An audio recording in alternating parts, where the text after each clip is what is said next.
Hey, everybody, you are watching Upstate Collective. I'm the host, Conrad Meier, owner of Podforge Studios. And what the Upstate Collective is, it is a bunch of professionals and people who are in the trenches of life and business, and they are learning as they go, and they're sharing their experiences, and we get to hear their story and some of the hurdles they've overcome.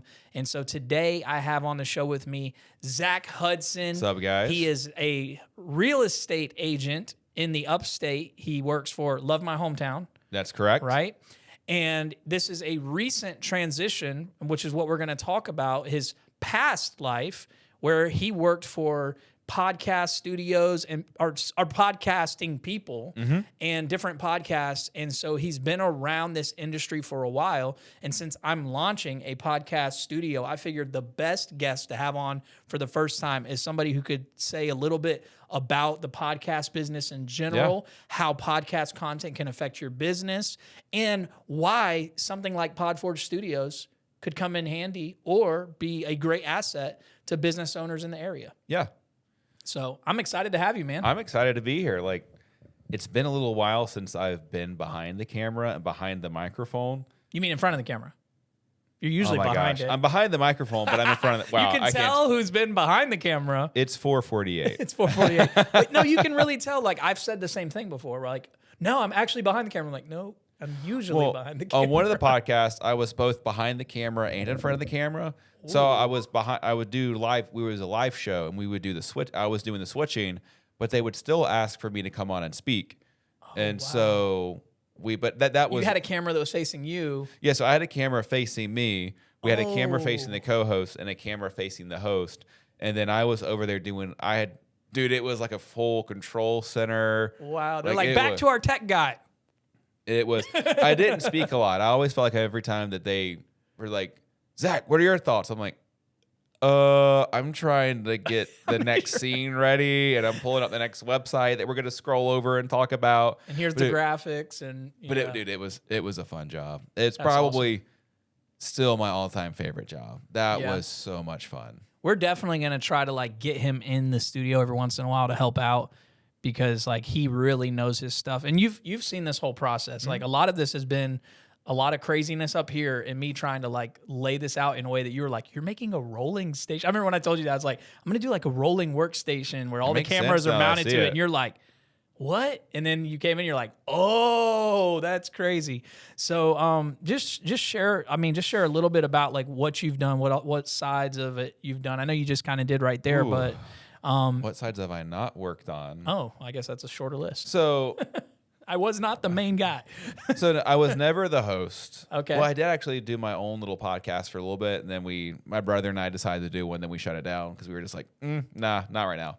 But I have helped out in pre-production and helping think through the podcast and what it is that you're going to be like. I never did like script writing. That's like the one area I do not get involved with. Right. I've usually dealt with people kind of more like podcasts like this, where we're not going to script it out, but but there's still some ways that you need to think it through. What's the direction? Like, what is it about? Like, why would a business owner in the Upstate want to listen to this podcast? Like, it doesn't need to be salesy. It needs to be informational. We're building a relationship with the audience. We're not just pitching. Right. And so I've helped out in pre-production and planning shows and trying to make sure it's going to connect with the audience. Helped out with the studio build out, like with the lighting and the cameras, and just on the go figuring out how to make a live stream work. Ooh. And then doing whether it's like a full edit or just do it like if we did do a live stream, then maybe just doing like some minor editing on the end, because when you do a live stream, it's just all kind of baked together. But yeah, doing the editing, clipping it up for socials, posting it to YouTube, Spotify, Apple Podcasts, thinking through titles. Titling is very important.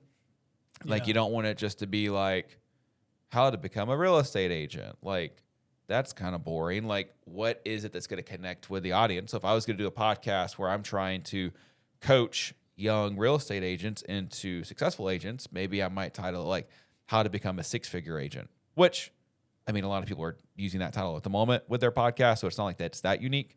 But that... It grabs them because they're getting into it to make money. I am looking at, so if I'm a new agent, I'm looking at like, I really need to be there. oh, here's something that's claiming to Help me get solve the problem that I currently have. And so that's kind of how you want to think about it.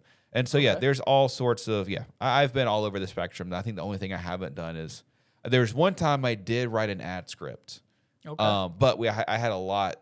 They were usually always given to me, and then I would just have to like figure out where to put it in the show. But there was one time I had to write it myself, but I just kind of really leaned heavily on the other ad scripts that we had been given. So I don't know. And that was before our ChatGPT. So I had no AI to write the script for me. So nice. Well, so our current setup is that we're going to be a podcast studio in Anderson, South Carolina.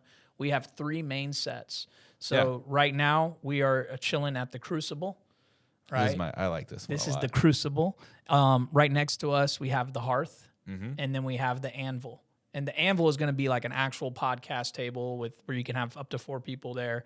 And we're in a little bit of a struggle phase there because we're using a lot of money to get this thing started, and things happen, right? Like I had an inspection thing that's like, you got to do this and this and this. And it's like, so it is coming in phases. Some of it's coming in phases, but we've got this command center, this setup so that my ideal client would be like a business professional who has stories and experiences and ways that they've been able to serve clients and help people who are new to whatever they're trying to do. Like, for example, whether it's real estate or even somebody who's like in the helping people with their mobility, right? They're helping the elderly with their mobility. They could come onto here and they could share stories of how they were able to help someone get their life back, essentially.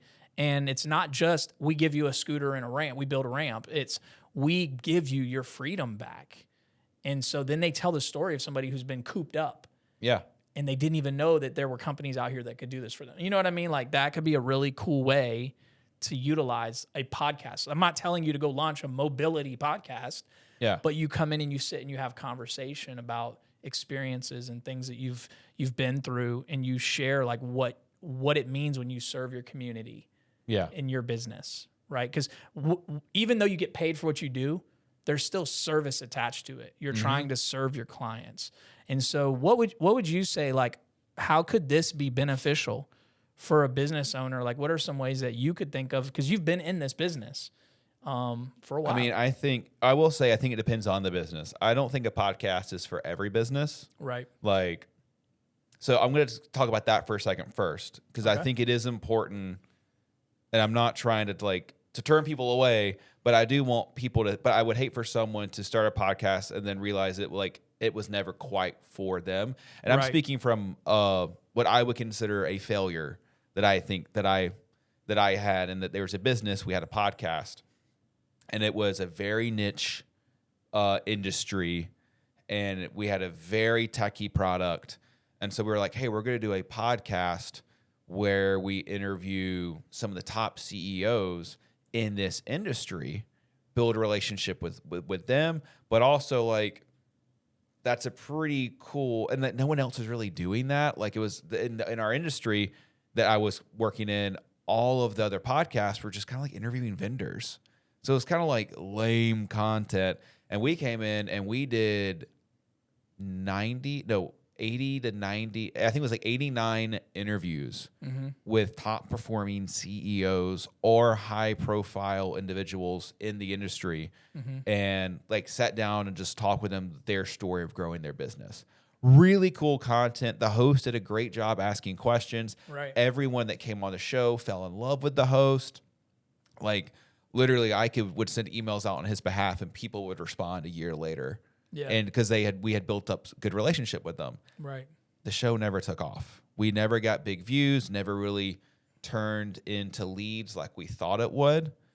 And through that experience, I learned, like, if you have an industry in which there's not a lot of people who are going to potentially be working with you, right, a podcast may not be the best way for you to market, because we only had we were working with a small industry, right, and so that was something where the time could have been better spent, possibly. I think marketing would have been better for us to have marketed, put the time up, because the podcast takes a lot of time. It does. It would have been better for us to put I realized, and here's my thought. I realized too late that our audience didn't listen to podcast. They went to events instead. Mm-hmm. And so they're all at events. That's where you really need to put your marketing dollars at. Okay. We were like, hey, let's do something different and test out the podcast. And unfortunately, it just did not work out the way we wanted it to. Now, I will say we did get some leads through people who we were interviewing. Right. But the show itself didn't produce the leads that we wanted it to. So would it have been better and I don't mean to interrupt. If I am interrupting, I apologize. But would it have been better for the business owner or whatever, to interview people who could have been potential clients? Well, we did do that. And just ask them about their problems. We did do that. Okay. And no, I will say, if you're a B2B, that is actually a pretty cool way to build relationships. Yeah. But I wouldn't, and that is a really... But don't sell right there. I would have more... You need to have your marketing also. Like, that's not your only marketing thing. Right. But podcast, so now to go to how podcasts can work. Yeah. So... don't shut down all the people that could come to us. No. I'm just saying, like, if you are in an industry where maybe, like... It's very niche down. It's very niche down. You're not going to get a huge audience. You're not going to get a big audience. Yeah. Then I would just hate for that person to put the money into it to have no return. Right. But what I will say, so now that was my little asterisk. If that's where you're at, probably... He started in the negative in the beginning of the show. I'm sorry. It's I'm all right. sorry. It's okay. But I just want to be honest and let people... Absolutely. Absolutely. You know, I want to let people know, like, hey, this is something that I experienced. But what I will also say, so now to go towards positives, the one thing that we did do really well is we did build up really great relationships. Mm-hmm. And there's a little bit more to the story, but unfortunately, a lot of them didn't turn into clients like we hoped they would. Mm-hmm. But again, we made some really great relationships to where it was like 2 years after the interview, these people would still jump on Zoom calls with the host. They would, like, if we were at an event, they were at an event, they were wanting to grab lunch, and we had barely talked to the person for like a year and a half, and they still remembered that interview. And so if you are able, so maybe if you're trying to build connections in your industry, then again, I would still have marketing elsewhere, right? But a podcast could be a really good way to start. Because the thing is, if I would, like, as the producer, I would cold call people and I'd ask them to come on the show. Like, we're talking about CEOs of potentially like $20-30 million companies, if not bigger. Yeah. And then the moment I'm like, hey, this is Zac Hudson, I'm podcast producer for this show, they wouldn't. No one ever hung up because they were just like, that's sick. And they're like, who wants to talk to me? And they're like, hey, how's it going? And I'm like, hey, just calling. Like, I produced this show and we wanted to see if you'd be interested in coming on. And they're like, what's it going to cost me? I'm like, it's free. It's your time. And they're like, oh, that sounds really cool. I literally called 2 people on. There's 2 CEOs. It sounds like you missed the business model. What's it going to cost me? Actually, we charge the CEO. So, no. I'm just kidding. Well, they thought maybe like, because some podcasts do charge to come on because they're like, well, you get in front of my audience. Right. But it was a really good way that we were able to build up a lot of really great relationships. And so that is a way that you can use a podcast. So let's say if you're business to, like, if you're a consumer-based business, probably that model's not going to work. But if you're a business, if you're B2B, then you could easily start asking people to come on your show. And it's them coming onto your show and getting to know you that way is like, you're going to get so many more yeses than if you cold call and ask for a sales call. I would actually maybe even come back on some of that business to consumer, because I feel like if you served a family very well, if you're a real estate agent, you served a family very well. Okay. That you could possibly have that husband or that wife and husband on, or that couple or that single or whoever it was. You could have them on and be like, hey, can we just like talk through the process? What was the best part of the process? Okay. And they're just sharing their story, but there's no telling who they know. Yeah. You know, and even with what you were saying with the it doesn't sound like y'all had a bad idea. We had a good idea, but our industry didn't work for. But like, I would say, well, what you're talking about, that would be a genius idea for any real estate agent out there. So, like, who knows? You may see my podcast come out soon in the same from Podforge Studios.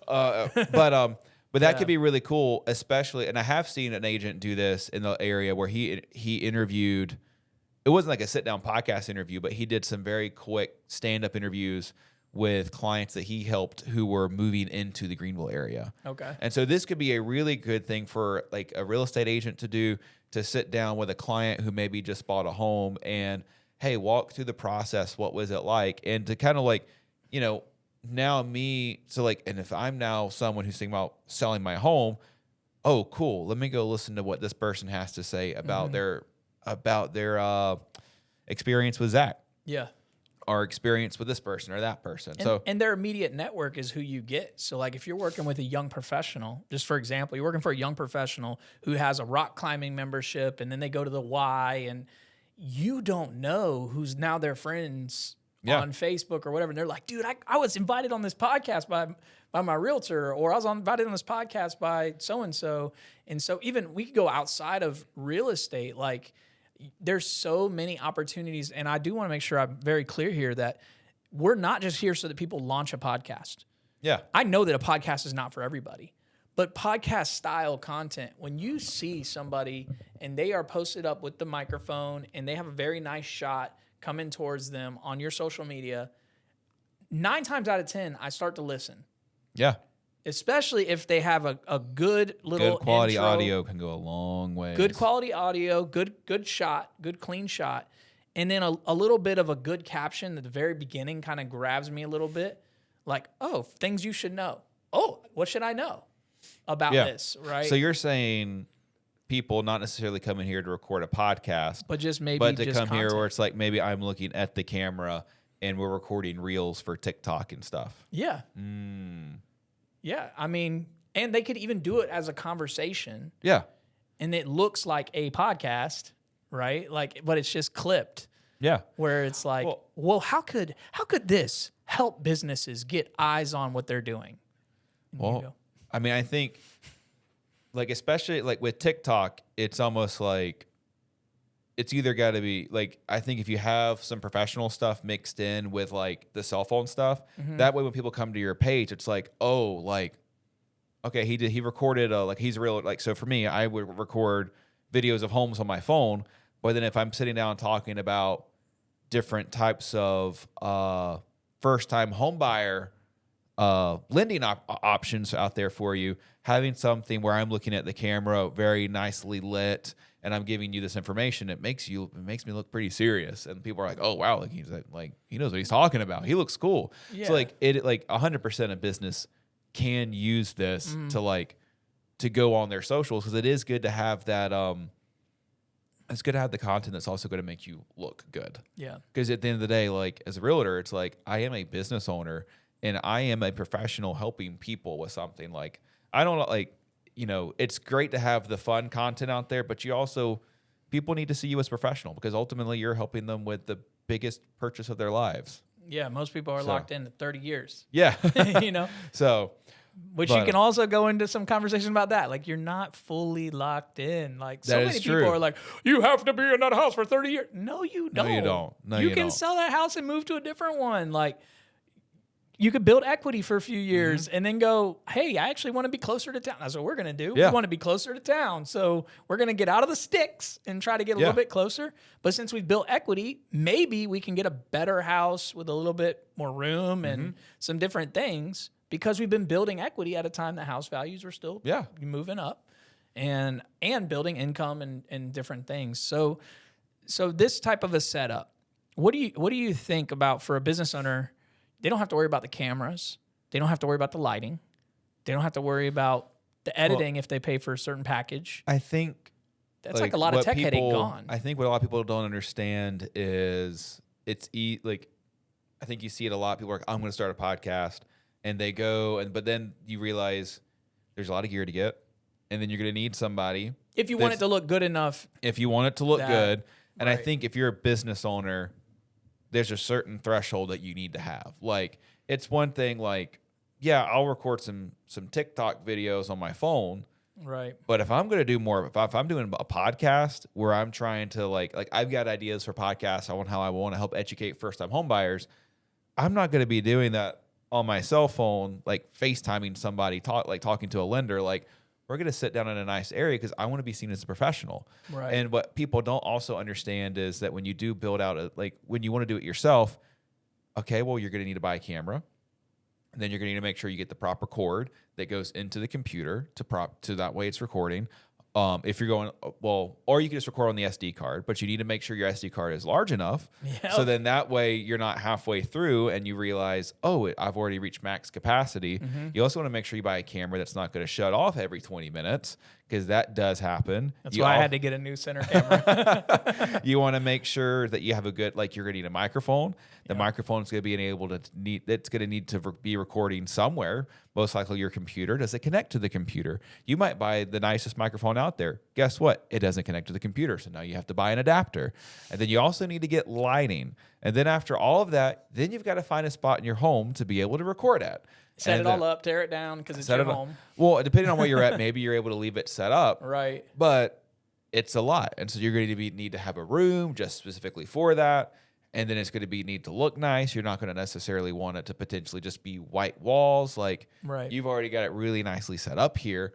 Like that takes time. Color changing bulbs so that we can change the environment a little bit if they needed to. But then, so even once you get to that point, who's editing your videos? Whoa. And so now you have to think through and who's coaching you on YouTube titles and how to go through your YouTube content. There's a learning curve. So you would even say there's probably even some necessity to having some consultation, which we do offer, is some consultation on how to even conduct the type of interviews, questions to ask, and ways to pose these questions so that it can be utilized for social media. Because I'll have to teach some people, like, you want to be able to answer within a short time frame. That way that clip can be utilized at times. Yeah. It's okay to have the full conversation that goes up on YouTube. That's cool. That's whatever.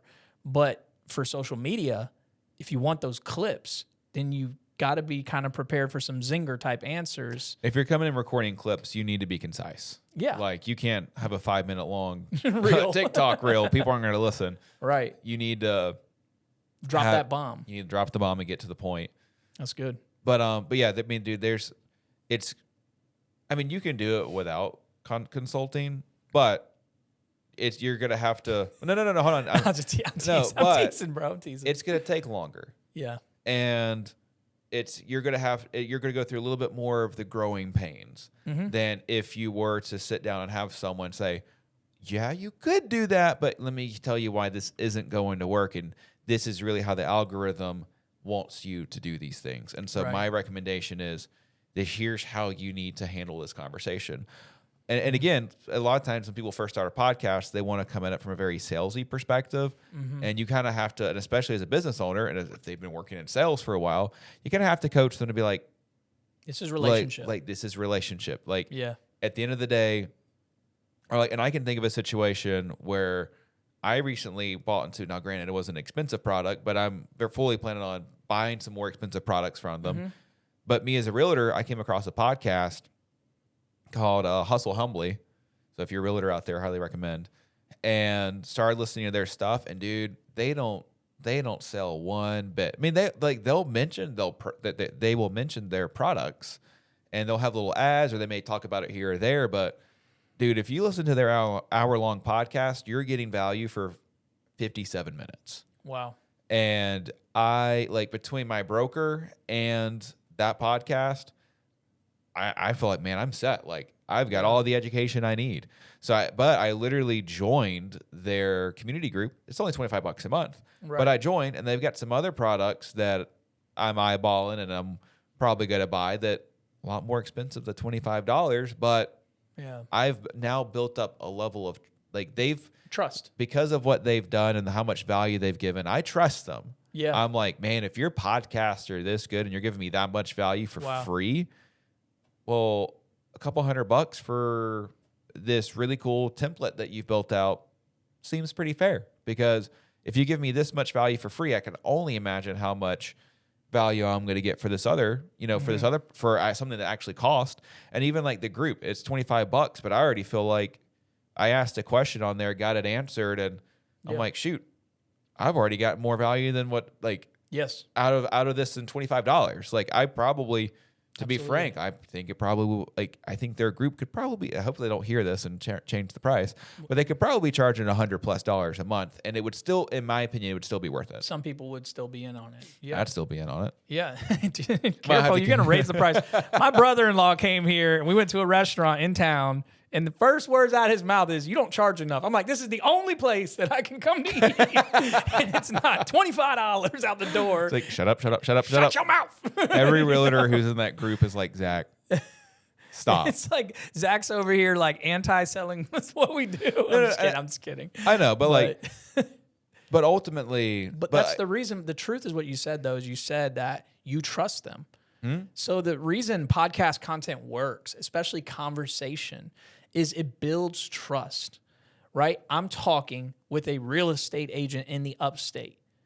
If the next guy I have come on is another business professional, I'm building the trust that I sit down with these people and I have relationship with these people.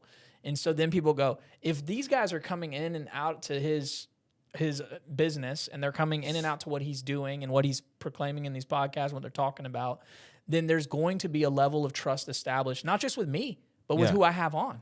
Because eventually they'll be like, man, that guy brought on this guy we all know in town, and that guy sat down with him. You know? Yeah. And it's like, you don't just go sit down with anyone. It builds your trust with the person you're talking with, but also like with their audience. Like with your podcast, as you're talking about people's stories in the upstate and what they've done to grow their business.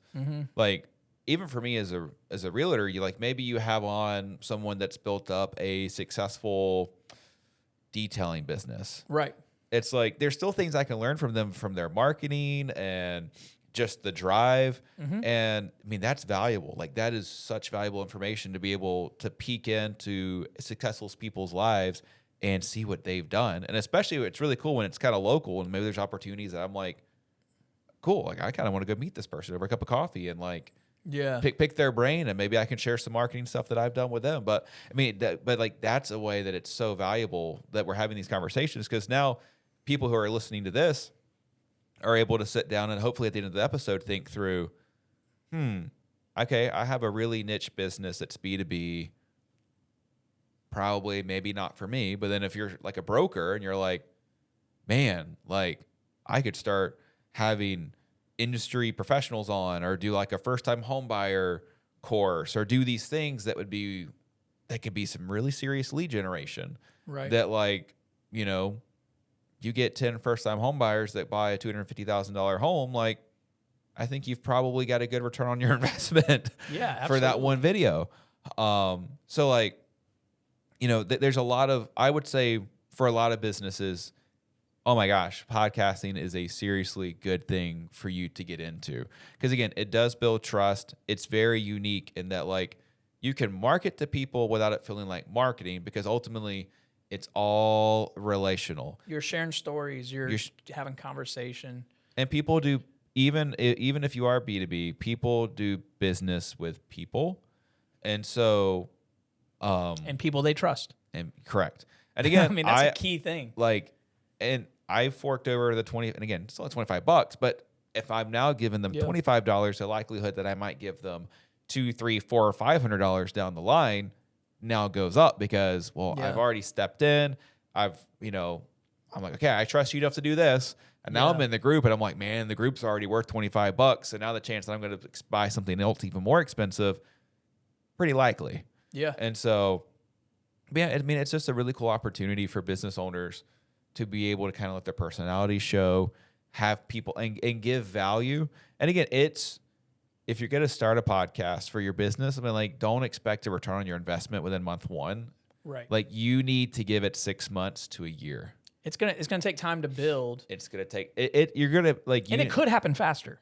It could absolutely happen faster. It could, but I would. You have to give it time. But it's gonna take time. Like, I would tell somebody, like, hey, you could, like, I had pretty quick success with getting engagement on socials for real estate.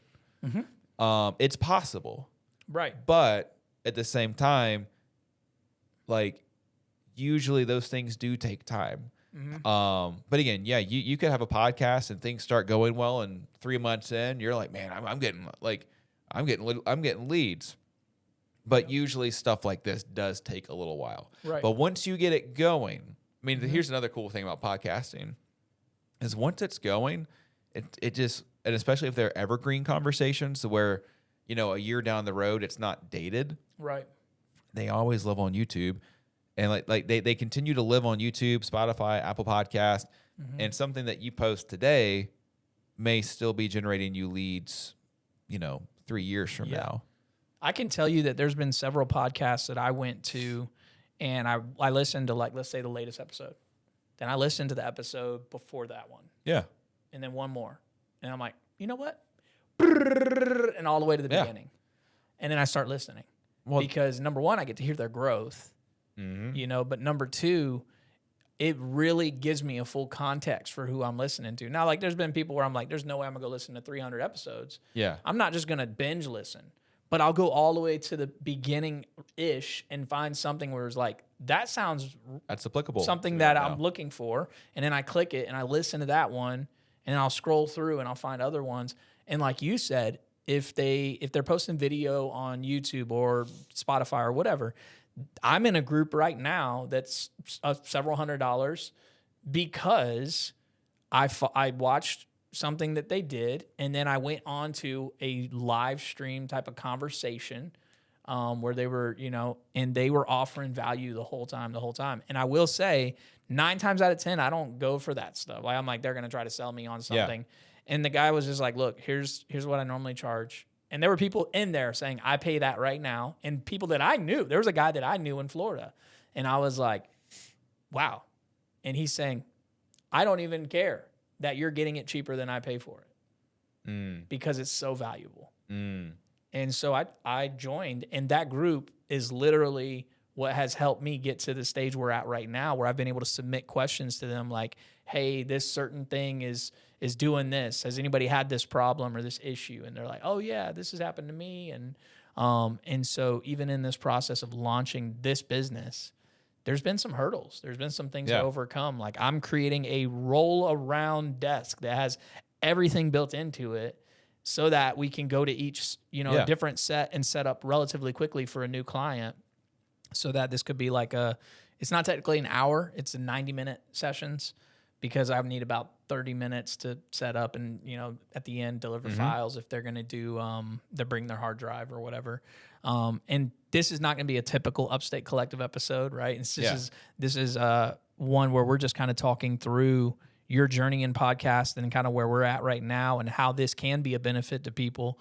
But we will also do an episode in the future where we talk about your journey into real estate. Yeah. How you switch from podcast to real estate. But I know that you see value in this model, this type of thing for a business owner. Number one, business owners don't have the time to sit there and write out all their scripts. And even with AI, with all that, are you going to sit there and try to act and read your script for hours on end? Or you come in here and have a conversation naturally with who you are. You're sharing stories from lived experience. And now people are not looking at a rehearsed line. They're looking at somebody who this is in their heart. This is who they are. Yeah. And so you hear something very different from a conversation than you hear from a regurgitated line that AI gave you. Yeah. And I do think those work. I'm not saying AI lines don't work. I'm not saying it doesn't. It's not wise to use AI to do some advertising. I just see that there is a value to having genuine conversation and relationship. And like, when I think about you as a real estate agent, and you know, I've had other real estate agents, I've had other things go on. Our friendship is what's making me say, hey, when we look for our next house, we're going with you. And people do business with people, and they like to do it with people that they like and that they trust. Because ultimately, you know, depending on most businesses, a lot of times it's a very expensive interaction that's going on, and you want to make sure that, like, hey, this is someone that's going to hold on, like someone that's going to do what they say. Yeah.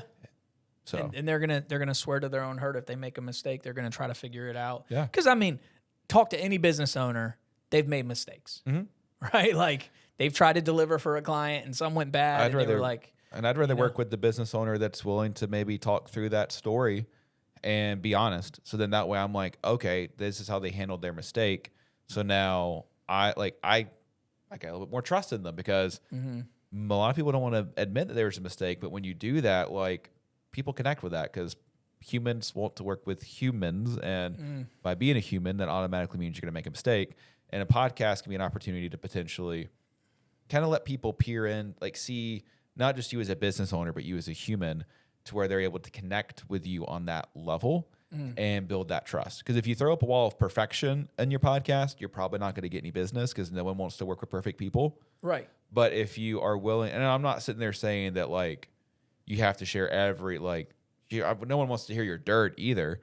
Right. But if you're willing to talk about maybe how, like, you had a situation in your business, or you're talking with somebody and if you're very candid and share a story of, like, yeah, we had a situation where, you know, I got one if you can't think of one. Go for it. Yeah, I'm coming. So I've got a builder friend who was sharing that they had a subcontractor come in, and they drove into the job site. It had rained, so they got clay all on their truck and all on their wheels. And when they pulled out, they left a streak of clay all down the.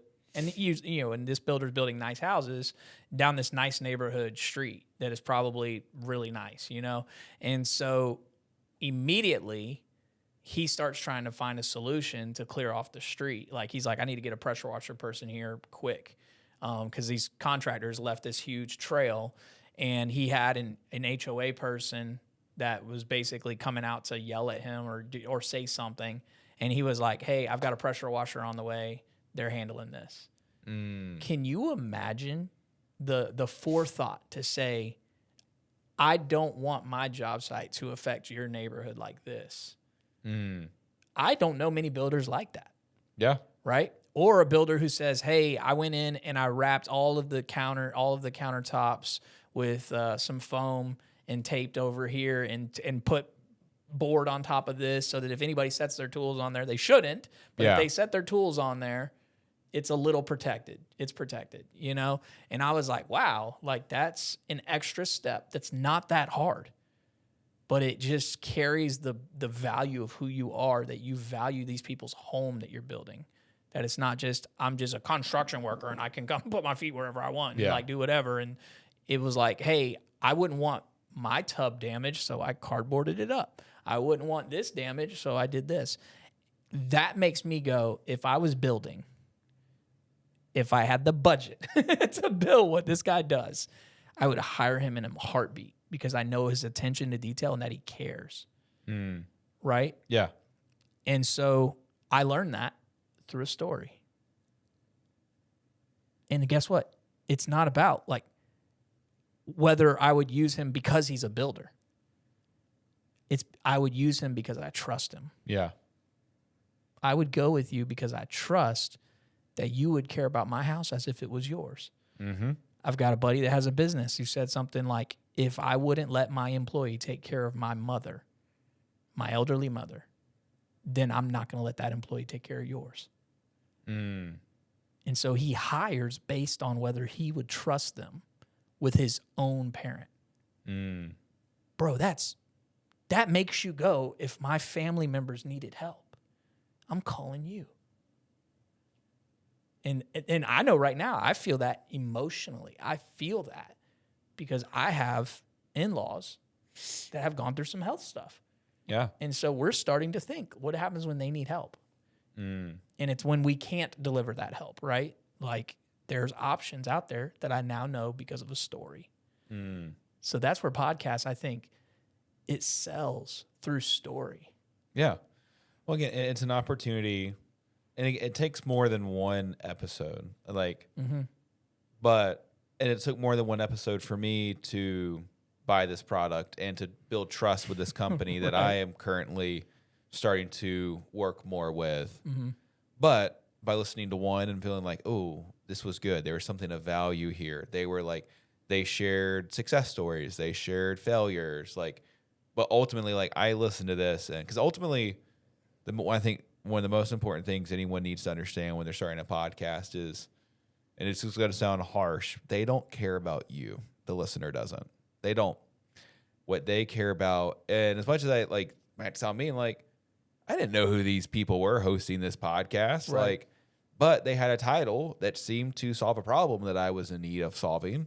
I listened to it. Problem was solved and then some. And so then I listened and I was like, well, there's this other problem I wouldn't mind learning about.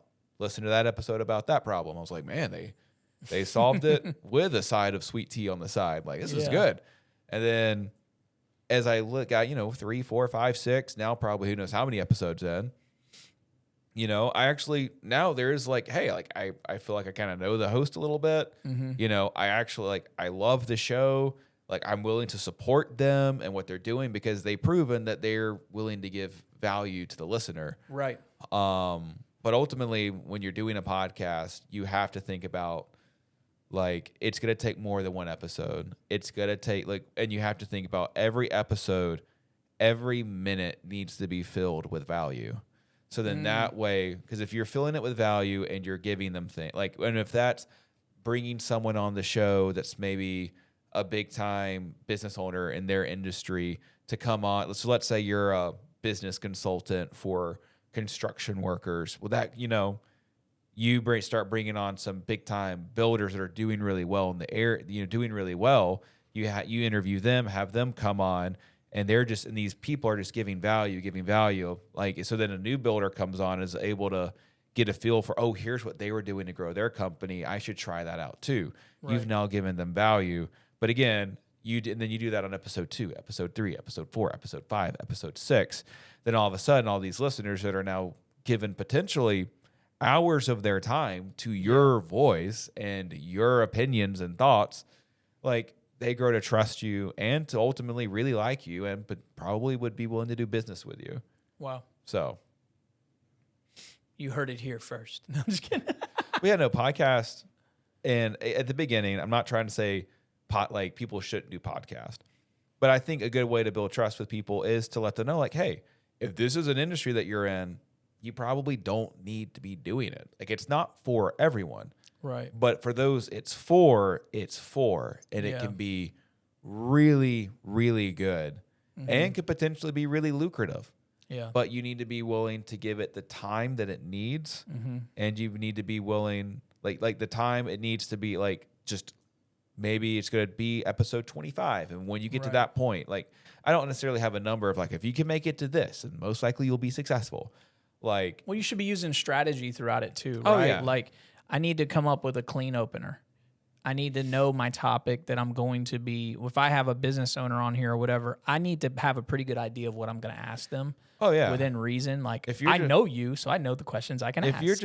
If you're winging it every episode, and you can do it. You can I think once you've practiced enough and you are at episode 50, you can probably wing it and know how to give value. But when you're first starting off, you do need to really sit down and think through. Because I know one thing that can be a bit of an issue for some podcast is the owners, like maybe a business owner sits down, they have their other business owner buddy, and they just crack inside jokes the entire time. No one's going to listen to that crap. Right. Because it's just between them. Unless they're actually funny and it somewhat makes sense. But even then, but if you're telling me it's like it's two business owners that are talking, like, and I think I'm going to get this high level conversation between two CEOs, and it's just two buddies cutting up. I'm like, I'm not like, everyone thinks they're probably funnier than they really are, and it's like I'm not going to listen to that. Right. But if you sit down with your buddy's CEO and you're willing to actually have a conversation that's valuable and insightful, well, yeah, people will listen. Yeah, if you're like, hey, Jeff, tell me about how you started, man. Man, I remember waking up at 3 a.m. and just loading my truck up with gear because I just wanted to make sure I had everything ready to be able to get to the place that I was going to do this. Like, there are people that have that type of a story where they were like, man, it was blood, sweat, and tears. It was, I would work through lunch because I just wanted to get this thing done. And, because you talked about detailing, or I knew guys that did detailing and wraps and stuff like that. And one of the guys was like, I decided to wrap all of my cars, like my own personal cars, to practice, to get better. Yeah. Like, because I didn't have clients coming in. So I was like, shoot, I might as well wrap this car. And then he's like, called a buddy, can I wrap your car? Like, Yeah. because he's like, I have to get better. I have to get more efficient. Like, that's sometimes part of the story where you're like, oh, this dude, like, he cut his teeth to do this. Like, he's not just owns a rap business. He did everything he could. And then he said, I'm not learning fast enough. So I paid to go to a seminar. And then I learned, you know what I mean? Like, and then they share that. Then you go, oh, I can really trust that this guy's going to do a quality job. Yeah. And so you'd be like, well, that's not, how do you share that with? Who do you share that with? You share that on your socials. You share that with the community that, hey, are you looking to get your car wrapped? Let me tell you how I got started. You know, here's what, you know, like that alone would be like, okay, this guy like really cares about, I had a guy that wrapped a car for me and realized like he didn't like something that he did. And he was like, hey, can you bring that back to me? I want to fix this. And I'm like, fix what? It looks great. He's like, I want to fix what's going to fail. He knew what was like. He knew Bro. that there's an issue. Bro, I'm coming back, bro. I'm coming back. You know what I mean? You want to fix what's going to fail, not what has failed. So you're telling me you want to peel up a good wrap to make it great? Oh, cha-ching, cha-ching. The next time I want to get it done, you know? Of course. And so there's something to be said with sharing those type of stories, right? And I do agree, like not everybody needs a podcast. Yeah. I do think podcast style content could reach people that you would never reach. So Zac, we're about to wrap up. I just wanted to give you a chance to share any final thoughts on the studio, on what you think this can offer in our community, Anderson, South Carolina, the Upstate. And I know this is not a typical Upstate Collective podcast. We will have you on here to talk about real estate stuff, but I wanted to get some of your perspective because of your past in the podcast industry. And so I want to thank you for being on Upstate Collective. Dude, and I've if enjoyed there's it. any other thoughts that you have that you would want to share. I mean, again, I think podcasts, and especially something like this, I think is really beneficial for Anderson because, again, it can be really expensive to create a podcast studio. It takes a lot more time than I think than people realize. And maybe as a business owner, you may realize if you're trying to do it all on your own, it probably isn't worth the time that you're having to put into it. But if you can have someone come alongside you and free up that time so you're still out and about doing your business stuff, you've only got to pop in for a couple hours every month to record your content and have someone edit it for you. Well, now it can make a lot of sense. And if that starts generating leads for you, then, you know, it's a no-brainer. But I think it could be really big for Anderson because I don't think we have anything like this. And again, it's a really good opportunity for businesses to have. And I think for most businesses out there, it's 100% worth having a conversation with you to come in here and see, hey, how could this fit my business? How could we make this fit my marketing? Awesome. Well, Zac, I appreciate your time. I know you're a busy guy. You have just switched into real estate, so I feel like it would be horrible to not at least give you a chance to plug yourself as a real estate agent. And I'll say this on the record, on the camera, I trust Zac. I believe he's going to do the best that he can for every client. I believe that he will do whatever it takes to get them the result that they desire within reason. Obviously, there's still things that can happen that are out of his control, but he is going to do everything in his power to make sure you get the home that you're after and that everything is up and the way it needs to be. I won't sleep at night if you got screwed over. Right. No, and genuinely, I truly, truly mean that. And I mean that so much that he knows the next house we get, we're going with him. So, hey, no, I know that we've talked about it plenty. But yeah, best way to get in touch with me would probably just go to my socials, whether that's TikTok, Instagram, or Facebook. Facebook, just look up Zac Hudson, ZAC, no H or K. And then for TikTok and Instagram, it's Zac_Hudson_realtor. And yeah, just shoot me a DM. Just come watch my content. I put a lot of videos out there of just me showing off homes in the Upstate. And I'll work with anyone. Like, you're obviously not a first-time home buyer, but my niche and my specialty is first-time home buyers. Like, I've got some really cool lenders I work with that have some really cool programs. Forgot to mention my brokerage. I work with Love My Hometown. So shout out to Amber Autry. She is awesome. But better not forget her. You better not. but yeah, that's the best way to get in touch with me. And yeah, if you're listening to this and you're a first-time home buyer, and you just want a consultation just to kind of get a feel for what it's like to go through the complicated process, shoot me a message and I'd love to schedule coffee with you. Nice. Home buying is a complicated process, but it becomes a lot less complicated with somebody like Zac. It doesn't have to be me. Get a good realtor. Like I know you can save a lot of money with a realtor who's willing to look after you, and that could be me. That could be someone else that you trust. But get a good realtor. Absolutely. And if you're a business and you're needing to record some content, we are coming very soon. We have our final inspection, hopefully at the end of this week or beginning of next week, so that we can get our certificate of occupancy and open the doors and start getting clients in and out and start navigating this new season. Podforge Studios coming to Anderson, South Carolina soon. This is the Upstate Collective, where we meet with professionals and leaders in the upstate area and let them share their stories from the trenches of life and business, and hopefully encourage you, and at the same time get you some resources in your hands so that you know who to go with and who you can trust. Thanks for being on here. I appreciate it. Thanks, Conrad. All right.